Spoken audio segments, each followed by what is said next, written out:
Good day. Jeff Jarrett here, your local attorney in Kirkland, Washington, beautiful Kirkland, Washington. Today we're talking about family law, divorce, child custody, parenting plans, Family Law 101 coming up. But I should say this video is for educational purposes. This is not specific legal advice. You have to contact our office for that. But did you know that Washington State is a community property state? And what the heck does that mean? Community property.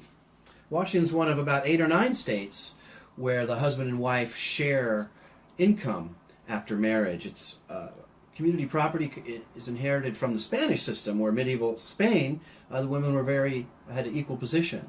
So community property law is seen to be fair and equal, and Washington is a community property state, which means the husband and wife are seen as a partnership and they sort of share everything, unless it's kept separate. But marriage is a contract. I don't know if you knew that. It's a different kind of contract.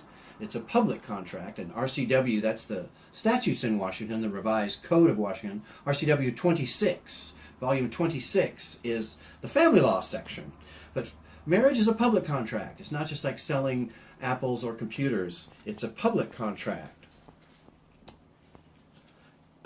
And back to community property.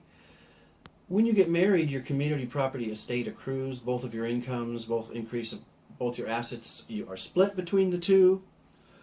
But separate property, if it's separate but it's commingled, mixed with a community property account, it becomes community property. So that's the commingling concept. Separate property can become commingled, can become community if it's commingled. But in Washington State, you don't need a reason to get divorced. It's called no-fault divorce. In the documents, you cite irreconcilable differences, so you don't need to have a reason. In the 40s and 50s, you used to have a reason, and you just have a spouse would have to prove disloyalty, cheating, embezzling money. Now you just allege. In addition to being a community property state, Washington is a no-fault state. You don't need a reason to get divorced. No reason, any reason. The legal term is irreconcilable differences, but you don't need a reason. Now, dealing with children, the court has the standard. It's the best interest of the child standard. That's the court's overarching purpose when dealing with children, who should be the custodian, what should be the visitation. It's the best interest of the child standard. The issues in family law when you get divorced with someone, your issues are, if you have kids, is the parenting plan, which can be a 15 to 25 page document. Who gets the house? Residential time, again, that goes in the parenting plan. Visitation, who is the custodian, and what the residential schedule would be. So you've got a parenting plan. Who gets the house is also an issue. Spousal support is an issue, also called alimony or maintenance. And spousal support depends a lot on the length of the marriage. That's probably the two key important dates in family law: the length of the marriage and the date of separation. But the longer the marriage, I think average is about 10 years in Washington. And I think the divorce rate is still hovering around 50%, has been stable. But people keep getting married, but it's been about in the 50-51% divorce rate since the 70s, I think. 70s or 80s. The issues, again, parenting plan, who gets the house, spousal support, child support. Child support is figured very mathematically. Each party's finances are plugged into a formula and out pops a number. There's no hiding money when you get divorced. A judge will spank you for doing that. In addition to attorney fees are also an issue. One party can be ordered to pay the other party's fees. And also property division, debts and liabilities.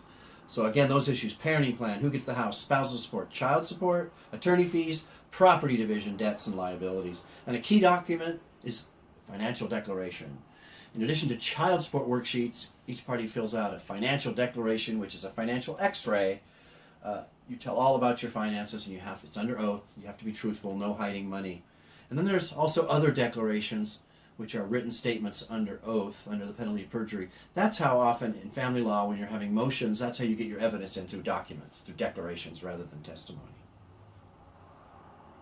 But divorce, I should tell you, is essentially filling in the blanks on several documents. And if spouses are agreeable and even friendly, sometimes they can do it themselves, and they do it themselves.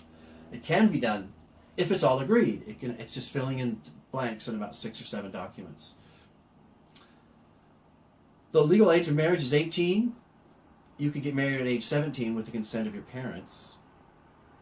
And there's a 90-day waiting period. The law says once you file your petition for dissolution, dissolution is the modern word for divorce. Once you file that petition, one or the other party, it really doesn't matter, the 90-day clock starts.